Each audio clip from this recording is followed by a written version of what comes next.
하나님 주시는 풍성한 은혜가 우리 사랑하는 성도님들과 함께 하시기를 주님 이름으로 축원합니다. 고난주간을 보내면서 우리 예수님께서 예루살렘에 입성하셔서 한 주간에 있었던 일들을 우리가 한번 다시 점검하고 보면서 예수님이 가셨던 그 십자가의 걸음을 우리가 뒤따르며 또 주님을 깊이 묵상하는 은혜의 새벽이 되기를 주님 이름으로 축원합니다. 오늘부터 이 하루하루 오늘은 월요일이었죠. 예수님께서 어제 예루살렘 성에 입성하시고 오늘 월요일에 있었던 중요한 사건이 있습니다. 성경에 보면 두 가지 사건이 기록되어져 있는데 오늘 우리가 읽었던 본문 속에 나오죠. 하나는 무화과 나무를 저주했던 사건이고요, 또 한 사건은 성전을 깨끗하게 청결했던 사건입니다. 예수님께서 예루살렘에 입성하시면 주로 머물렀던 곳이 어딘가 하면 베다니였습니다. 예루살렘 외곽에 있었던 베다니 지역에 예수님은 머물고 다시 예루살렘 성 안으로 들어오고 계셨던 것 같아요. 오늘 두 가지 이 월요일에 있었던 사건의 특징은 무엇인가 하면 예수님의 책망의 사건입니다. 무화과 나무를 책망하고 저주하였고, 성전에서 장사하는 강도의 소굴로 만들었던 그들을 책망하고 저주하였던 이야기가 기록되어져 있죠. 예수님께서 베다니에서 하루를 묵으시고 다시 예루살렘 성 안으로 돌아오실 때 굉장히 시장하셨던 것 같아요. 배가 고프셨던 것 같아요. 그래서 예루살렘 성 안으로 돌아오는 중에 감람산 어귀에 있었던 무화과 나무를 보셨습니다. 잎이 굉장히 무성하고 화려했습니다. 그래서 예수님 생각에 그 무화과 나무 안에 무화과 열매가 있을 것으로 생각을 하시고 제자들과 함께 시장하셨던 예수님께서 무화과 열매를 먹으러 무화과 나무 겉으로 갔습니다. 그리고 무화과 나무를 헤집어서 보았는데 아무런 열매가 없는 거예요. 그리고 예수님께서 오늘 성경에 보니까 그 무화과 나무를 저주하십니다. 그래서 오늘 본문 13절을 보면 멀리서 잎사귀 있는 한 무화과 나무를 보시고 혹 그 나무에 무엇이 있을까 하여 가셨더니 가서 보신즉 잎사귀 외에 아무것도 없더라. 이는 무화과의 때가 아님이라. 예수께서 나무에게 말씀하여 이르시되 이제부터 영원토록 사람이 내게서 열매를 따먹지 못하리라 하시니 제자들이 이를 듣더라. 영원토록 그 무화과 나무에서 열매를 따먹지 못하는 그런 저주를 하셨습니다. 그리고 예루살렘에서 하루 일과를 마치고 성 밖으로 나가실 때 제자들이 보니까 무심코 예수님이 하셨다고 생각했던 그 말씀이 그대로 이루어져서 그 무화과 나무가 메말라 있는 것을 보게 되어집니다. 왜 예수님께서 이렇게 무화과 나무를 저주하셨을까요?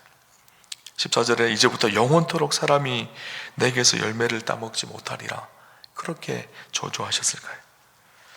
그리고 오늘 13절을 보니까 뭐라고 기록하고 있는가 하면 무화과의 때가 아직 아님이라. 무화과 열매가 열릴 때도 아닌데 열매가 없다고 이렇게 나무를 저주하시는 예수님이 사실 이해되지 않습니다. 무신론 철학자였던 버틀란트 러셀이라는 사람은 오늘 본문을 보면서 어떻게 사랑과 긍휼이 많으신 주님께서 이렇게 하실 수가 있겠는가, 그렇게 말하면서 예수님 우리가 알고 있는 것처럼 사랑의 주님이 아니시다, 그렇게 이 본문을 가지고 그렇게 인용하기도 했습니다. 왜 예수님께서 이렇게 마음이 상하셔서 지금 이 무화과 때가 아님에도 불구하고 이렇게 무화과 나무를 저주하시는 이런 일들이 성경에 있었을까요? 또 오늘 본문을 좀 보려면요, 당시의 상황과 환경을 좀 이해할 필요가 있겠다라는 생각이 듭니다. 감람산과 무화과 나무가 있었던 감람산과 그 주변의 환경적 지리적 상황과 환경을 우리가 좀 알면 오늘 본문의 이야기가 좀 더 쉬울 것 같습니다. 이 감람산 주변에 있었던 당시의 상황을 보면 이 이스라엘에서 몇 안 되는 가장 축복된 그런 열매를 맺을 수 있는 가장 좋은 기후와 환경을 가지고 있었던 곳이 바로 그곳이었다고 합니다. 따뜻한 기후였고 감람산 계곡에 기온샘이 있어서 항상 맑은 샘이 흘러서 풍부한 물을 공급받을 수 있었던 지역이라고 합니다. 그래서 그곳은 다른 곳보다 적어도 한 달 이상은 먼저 열매를 맺을 수 있는 좋은 환경과 최적의 장소가 구비되어져 있던 곳이 바로 이 감람산 근처였다고 합니다. 그러니까 그 나무 열매, 무화과 열매를 맺을 수 있는 그 무화과는 최적의 상황과 환경을 가지고 있었던 조건을 가지고 있었던 것이죠. 그래서 충분히 아직 때가 이르지 않았지만 충분히 열매를 맺을 수 있는 그런 상황이었다라고 성경학자들은 해석을 합니다. 환경적인 입장에서 생각해 보면 지금 이곳은 어느 것보다 열매를 맺기에 가장 좋은 장소가 바로 그 장소였죠. 근데 예수님께서 보니까 잎이 무성하였습니다. 잎이 무성하였다라는 말은 그만큼 충분한 영양분을 공급받고 열매를 맺을 상황과 시기가 되어졌다라는 것을 의미하기도 합니다. 그래서 예수님 기대감을 가지고 무화과 나무에게로 다가갔던 것이죠. 그런데 그 무화과 나무에 아무런 열매가 없었습니다. 잎은 화려하고 무성하지만 열매 없는 무화과 나무를 예수님께서 책망하셨습니다. 무화과 나무가 있는 이유가 무엇일까요? 무화과 나무가 있는 이유는요, 무성함과 화려함 때문에 무화과 나무가 있는 것이 아니죠. 무화과 나무가 있는 이유는 열매 때문입니다. 우리가 잘 알듯이 무화과라는 이름 뜻 자체가 꽃이 없는 나무라는 뜻이죠. 없을 무자에 꽃하자, 열매가 중요한 나무가 무화과 나무입니다. 무화과 나무가 심겨진 이유는 화려한 꽃을 피우고 무성하고 아름답게 보여지기 위해서 있는 나무가 아니라 열매가 있어야 합니다. 그것이 무화과가 있는 궁극적인 목적이죠. 축복된 환경과 조건들을 잘 갖추어서 마땅히 열매를 맺어야 될 무화과 나무가 아무런 열매를 맺지 못하고 잎만 무성한 그 모습을 보며 예수님께서 책망을 하셨습니다. 사사기 9장에 보면 이런 사건이 나옵니다. 사사 기드온, 그 이름이 여룻바알이라고도 불렀죠. 여룻바알의 아들 아비멜렉이 자기의 형제들 70인을 죽이고 스스로 왕이 되었을 때 목숨을 건지고 살아남았던 요담, 마지막 아들 요담이 세겜 사람들에게 비유로 연설을 합니다. 그러면서 나무들이 모여 왕을 뽑는 일을 의논하던 중 감람나무에게 내가 왕이 되라고 하자 감람나무가 말하기를 나의 기름은 하나님을 영화롭게 하나니 이를 두고 어찌 나무들 위에 요동하리요, 이렇게 대답을 합니다. 나의 사명이 있는데, 감람나무, 올리브나무죠. 올리브 기름을 내서 그것을 통해서 하나님을 영화롭게 하는 것이 나의 사명인데 내가 어떻게 나무들 위에 군림하려고 그것을 하려고 할 수가 있겠습니까? 라고 그것을 사양합니다. 다시 무화과 나무에게 묻습니다. 내가 왕이 되라. 그렇게 말하자 무화과 나무가 이렇게 얘기합니다. 나의 아름다운 실과를 버리고 어찌 나무들 위에 요동하리요. 내가 열매를 맺는 사명이 있는데 내가 어떻게 왕이 되기를, 나무들 위에 군림하기에 그렇게 서기 위해 내가 요동할 수가 있겠습니까? 그렇게 그것을 거절합니다. 포도나무에게 찾아가서 묻습니다. 내가 왕이 되라. 그렇게 말하자 하나님과 사람을 기쁘게 하는 나의 세수를 버리고 어찌 나무들 위에 요동하리요. 그렇게 이야기를 합니다. 나에게 사명이 있는데 포도 열매를 맺어서 그것으로 술을 만들어서 하나님을 영화롭게 하고 사람들을 기쁘게 하는 것이 나의 사명인데 그것을 버려두고 내가 어떻게 왕이 되려고 나무들 위에 군림하려고 요동하려고 그렇게 할 수가 있겠습니까? 그것을 사양하는 이야기가 나오죠. 이스라엘의 중요한 새 나무에 대한 이야기를 기록을 하고 있습니다. 나무들마다 저마다의 사명이 있다라는 거예요. 열매를 맺는 것이 진짜 사명이라는 거예요. 무화과 나무가 있는 이유는요, 열매 때문에 있는 것이죠. 열매 없는 무화과 나무는 의미가 없습니다. 사실 이 무화과 나무는 무엇을 이야기하고 있을까요? 당시 이스라엘의 대제사장들과 서기관들, 종교 지도자들, 이스라엘의 유대인들을 상징하는 모습이기도 합니다. 그들이 화려합니다. 모든 신앙의 구비 조건들은 다 갖추고 있습니다. 그러나 진짜 있어야 될 열매는 없습니다. 모든 예배의 형식은 다 갖추었습니다. 11조도 합니다. 금식도 합니다. 사람들에게 보여지기 위해서 모든 화려함과 아름다움은 다 갖추었습니다. 그러나 진짜 있어야 될 사랑의 열매는 없습니다. 진짜 있어야 될 화평의 열매는 없습니다. 진짜 있어야 될 공의의 열매는 없습니다. 예수님께서 무섭게 책망하고 있는 거예요. 가장 최적의 조건, 최적의 상황이자 이스라엘을 하나님께서 택하셔서 그들에게 말씀을 주시고 그들을 통해 하나님의 구원의 역사를 펼쳐가기 위해서 모든 것을 완벽하게 구비해 놓은 그 백성이 이스라엘 백성들이었거든요. 그러나 그들이 모든 형식적이고 외적인 아름다움은 다 갖추어 있지만 진짜 있어야 될 하나님이 기뻐하실 열매는 없는 거예요. 이 모습은요, 이스라엘의 모습이기도 하지만 사실 오늘 우리의 모습이기도 합니다. 모든 화려함은 다 있습니다. 신앙생활을 잘 하는 것 같습니다. 주일날 예배도 잘 드리는 것 같습니다. 헌금 생활도 잘 하는 것 같습니다. 사람들의 보여지기에 성경을 들고 날마다 거룩하게 진실하게 살아가는 신앙인인 것처럼 보여집니다. 그러나 그 내면에 있어야 될 진짜 열매는 없습니다. 사랑의 열매는 없고, 온유의 열매는 없고, 겸손의 열매는 없고, 하나님 기뻐하시는 열매들은 맺혀지지 않습니다. 마치 잎만 무성한 열매 없는 무화과 나무 같은 모습이 이스라엘의 종교 지도자들의 모습이었고, 오늘 우리의 모습일 수도 있는 것이죠. 현대 크리스찬들에게 올바른 믿음을 위해서 3F, 그러니까 3가지 F가 필요하다고 합니다. 첫 번째 F는 팩트, 사실입니다. 그 사실이 무엇일까요? 우리가 죄인이라는 사실, 죄인인 우리를 위해서 예수님께서 십자가에 죽으셨다는 사실, 죽으신 주님이 다시 부활하셨다는 사실을 우리가 아는 것. 두 번째 F는 무엇인가 하면 faith, 믿음입니다. 그것을 아는 것으로만 그치는 것이 아니라 진짜로 믿는 사실, 믿는다는 것. 세 번째는 feeling입니다. 그 믿음으로 얻어지는 기쁨과 평안과 은혜가 있는 것. 그런데 마지막 F가 있다고 합니다. fruit, 열매입니다. 믿는 대로 내 삶 속에 진짜 그리스도의 열매가 맺혀지는 것. 오늘 예수님께서 무섭게 책망하셨어요. 책망하신 이유가 무엇일까요? 열매가 없음 때문입니다. 진짜 있어야 될 열매가 없기 때문에. 당시 이스라엘 종교 지도자들과 유대인들의 모습, 또 오늘 우리의 모습이 될 수 있는 것이죠. 주님이 원하시는 것은요, 외적인 화려함이 아니에요. 오늘 우리 안에 진짜 있어야 될 예수님이 기뻐하시는 예수님의 열매, 그것이 우리 안에 있어야 되죠. 어떻게 열매를 맺을까요? 포도나무와 포도나무 가지가 연결되어서 그 속에 아름다운 열매가 맺혀지는 것처럼, 오늘 우리가 그리스도 안에 날마다 거할 때, 그리스도와 동행할 때, 그리스도와 함께할 때, 그리스도와 연합할 때, 오늘 우리의 삶에 진짜 열매가 있게 되는 것이죠. 형식과 외적인 아름다움보다 중요한 것은요, 열매가 있는 본질임을 우리에게 말씀하고 있습니다. 또 한 가지 사건을 기록하고 있죠. 똑같이 본질에 대한 이야기를 하고 계시는데요, 예수님께서 예루살렘 성 안에 들어갔을 때 성전을 보고 깜짝 놀랍니다. 성전에 동전을 바꾸는 사람, 양 파는 사람, 비둘기 파는 사람, 성전이 하나님 앞에 예배를 드리고 기도해야 될 그곳인데, 그곳이 어떻게 바뀌어졌죠? 강도의 소굴로 바뀌어졌습니다.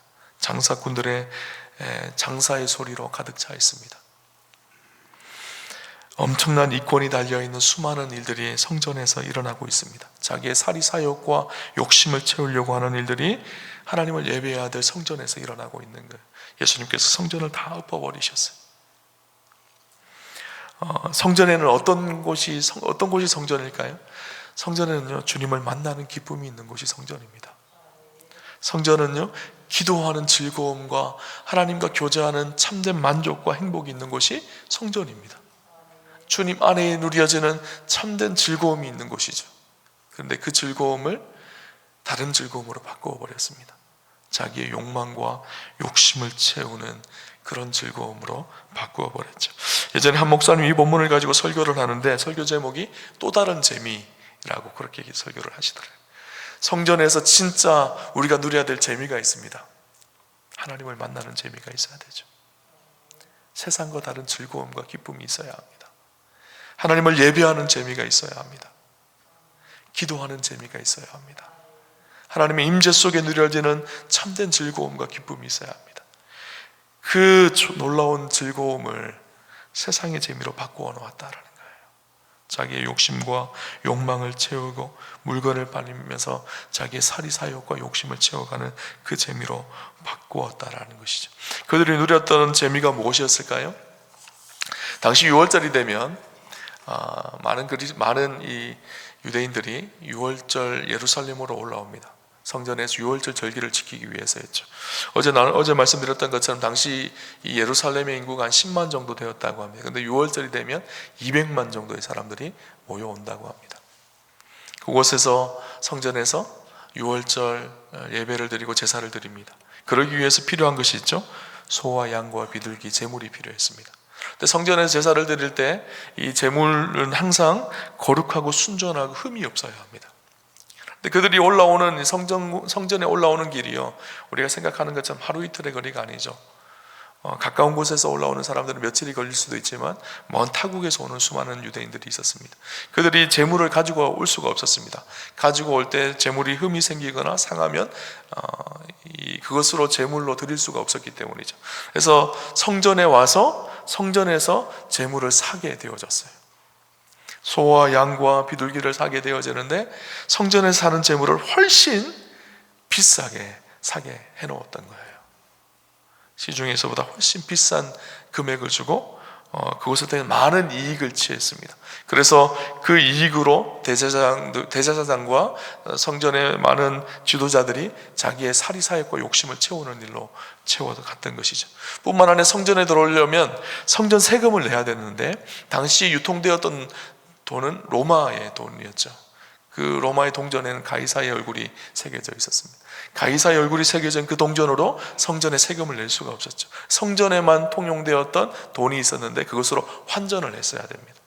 환전을 하기 위해서 환전 수수료를 내는데 환전 수수료를 훨씬 비싼 값으로 지불하게 해서 그 욕심과 욕망을 채우는 일로 쓰여졌다라는 것이죠. 하나님을 예배드려야 될 그곳에서 진짜 하나님을 예배드리는 기쁨보다 성전을 지고 있고 이권을 지고 있는 사람들의 욕심과 욕망을 채우는 일로 성전이 가득하게 되어졌던 것입니다. 예수님께서 아주 무섭게 책망합니다. 그것이 탐욕의 집이고 장사꾼의 소굴이고 강도의 소굴이 되어졌다라는 것을 이야기하고 있는 것이죠. 성전의 참된 즐거움과 기쁨을 잃어버린 것입니다. 오늘날도 마찬가지입니다. 교회가 욕심과 욕망을 채우는 통로로, 도구로 그렇게 사용되어질 때가 종종 있는 것을 보게 되어지죠. 오늘날 특별히 한 가지를 볼 때, 현실적인 교회의 직분들을 볼 때 세속적으로 교회의 직분을 생각하여서 교회의 직분을 돈을 주고 사는 그런 경우를 종종 볼 때가 있습니다. 이해되지 않는 일이지만 그런 일들이 일어나는 것을 보게 되어지죠. 자, 예전에 사역했던 교회에서 이런 일이 있었어요. 한 집사님이었는데 이 집사님이 늘 장로가 되고 싶어 했었어요. 그런데 피때 갈 때마다 성도들이 다 알죠. 저분은 장로가 되면 교회가 안 된다라는 생각이 들어서 피택이 될 수가 없었죠. 그런데 이분이 어느 날 명함을 돌리는데 누구누구 장로 이렇게 명함을 찍어서 돌리는 거예요. 당에서 깜짝 놀라서 제가 가봤어요. 왜 집사님, 왜 장로라고 이름을 찍어서 명함을 돌리시냐고 제가 물었어요. 그러자 그분이 그런 얘기를 하세요. 자기가 병원에 입원했는데 병원에 입원했을 때 한 목사님을 만났다라는 거예요. 자기 이야기를 쭉 하면서 자기가 장로가 되고 싶었는데 장로가 될 수가 없었다, 그 이야기를 하니까 그 목사님이 자기 퇴원하고 자기 교회에 오라 그러더라는 거예요. 그 교회에 갔더니만 사람들 몇 명이서 모여 있는데 자기를 위해서 안수기도를 해주고 이제는 장로가 되었다라는 거예요. 그리고 감사헌금을 하라 그래서 몇백만 원 감사헌금을 하고 왔다라는 거예요. 그 다음부터 장로라는 명함을 찍고 다니면서 장로라고 소개를 하더라. 그래서 아주 당회에서 엄중하게 이야기를 했어요. 이거 한 번 더 돌리면 교회에서 징계를 할 거라고 그렇게 얘기를. 그러자 그 다음 날부터 교회를 안 나오셨어요. 우리에게 주어진 직분의 이유가 무엇일까요? 하나님을 영화롭게 하는 일이죠. 그죠? 교회를 세워가기 위해서, 그리고 더욱 겸손한 모습으로 낮아져서 주님의 뜻을 이루기 위해서요. 처음에는 누구나 겸손한 마음으로 하나님을 사모하는 심령으로 그렇게 시작을 하지만 이것이 변질되어집니다. 그것이 이거의 욕망이 되어지고 자기를 드러내려고 과시가 되어지려고 하는 모습을 볼 때가 있어요. 어느 순간 우리가 가지고 있는 직분이 자기의 명예처럼 또 교회 안에서 권력이 되어서 그것을 세속적으로 변질시키는 것을 보게 되어지죠. 여러분, 우리가 하나님 앞에 우리의 삶이 어때야 되는지를 잘 점검하셔야 됩니다. 오늘 성경은 교회가 어떤 곳이라고 이야기하고 있죠? 만민의 기도하는 집이라고 그렇게 이야기하고 있어요. 교회는요, 기도하는 집입니다. 무슨 말일까요? 기도 속에 하나님을 누리는 곳이에요. 자기의 욕망과 욕심을 채우는 곳이 아니라는 거예요. 예수님께서 이사야 56장 7절의 말씀을 인용하여서 내 집은 만민이 기도하는 집이다 라고 그렇게 말씀을 하십니다. 교회는 구원의 방주입니다. 축복의 통로입니다. 성령께서 운행하시는 곳입니다. 함께 모여 예배하고 흩어져 전도하고 주의 복음을 전하며 하나님의 뜻을 이루어가고 사랑의 구절을 이루어가며 이 모든 것을 가능하게 하는 일이 바로 기도이죠. 기도 속에 하나님을 만나고 기도 속에 온 세상 가운데 하나님의 뜻을 이루어가는 것. 사도행전 2장 42절에 보면 초대교회의 모습이 나옵니다. 그들이 사도의 가르침을 받아 서로 교제하고 떡을 떼며 오로지 기도하기를 힘쓰니라. 교회는요, 기도로부터 시작되어졌습니다. 예수님의 사역도 마찬가지입니다. 예수님이 공생의 사역을 시작하면서 기도로 시작하셨죠. 40일간 금식하며 기도로 시작하셨습니다. 그래서 마태복음 4장 1절 2절에 보면 그때 예수께서 성령에 이끌려 마귀에게 시험을 받으러 광야로 가사 40일을 밤낮으로 금식하신 후에 줄이신지라. 인류 구원에 놀라운 역사를 시작하시며 기도로 시작하셨습니다. 뿐만 아니라 마가복음 1장 35절에 새벽 아직도 밝기 전에 예수께서 일어나 나가 한적한 곳으로 가서 거기서 기도하시더니, 예수님 일상적으로 기도하셨습니다. 습관을 따라서 기도하셨고 새벽 미명에 기도하셨고 기도하셨습니다. 그리고 마지막 십자가를 지실 때 어떻게 하셨을까요? 겟세마네에서 기도하셨습니다. 땀방울이 핏방울이 바뀌어질도록 그렇게 기도하셨죠. 오늘 우리가 예수님을 따르는 우리 그리스도인들은 어떻게 살아야 될까요? 기도로 사는 사람들이에요. 교회는 기도하는 곳이어야 합니다. 하나님을 만나고 하나님 앞에 무릎 꿇고 그분의 은총을 누리고 그분과 동행하며 기도하는 것. 부산의 수영로교회 정필도 목사님이 쓴 책 중에 교회는 무릎으로 세워진다 라는 책이 있어요. 그 책에 보면 이런 이야기를 하세요. 신학교 시절에 섬긴 개척교회, 졸업 후에 섬긴 교회, 그 걸음마다에 하나님께서 원하시는 목자의 기초적 소양은 열심과 은혜와 사랑, 그리고 그 모든 것을 가꾸는 힘은 기도였다. 하나님은 겸손한 자의 기도를 들으신다. 기도의 눈물이 차야 예배당이 채워진다. 진정한 부흥은 기도 부흥에서 시작된다. 기도하는 자는 절망하지 않는다. 무릎으로 가는 길이 가장 빠르다. 교회가 어떻게 채워지는가 하면요, 기도로 채워져야 된다라는 거예요. 기도로 채워져야지 교회가 채워진다. 그분은 그렇게 고백을 합니다. 여러분, 교회는요, 기도하는 곳이어야 합니다. 기도 속에 그분을 누리고 그분을 만나고 그분 안에 누려진 참된 기쁨을 누리는 것. 교회 안에서 세상의 기쁨을 누리려고 하시면 안 돼요. 교회는요, 주님을 만나는 그 기쁨 속에 있는 것, 그것이 바로 교회이죠. 오늘 예수님이 무섭게 책망하는 두 가지를 보게 되어졌습니다. 하나는 열매 없음 때문이에요. 화려한 외적인 모습은 다 갖추었지만 진짜 있어야 될 열매가 없는 것. 오늘 우리의 모습은 그렇지 않은지 한번 돌아봤으면 좋겠습니다. 주님은 우리의 몸을 성전이라고 하셨어요. 성전인 우리 몸을 하나님은 거룩하게 세워가기를 원하십니다. 그런데 성전은 우리의 몸을 세상의 기쁨으로만 가득 채우고 있지 않나요? 살이 사였고 욕심과 욕망을 채우는 것에 우리의 몸을, 그것이 진정한 기쁨으로 누리고 살고 있지는 않나요? 여러분, 기도하는 기쁨을 누리셨으면 좋겠어요. 주님을 만나는 기쁨을 누리셨으면 좋겠습니다. 고난주간을 보내면서요, 오늘 우리 안에 진짜 있어야 될 열매가 있는지, 정말 주님 만나는 기도의 즐거움과 기쁨이 내 안에 있는지를 다시 한번 돌아보며 주님 앞에 나아가는 저 여러분 되시기를 주님 이름으로 축원합니다.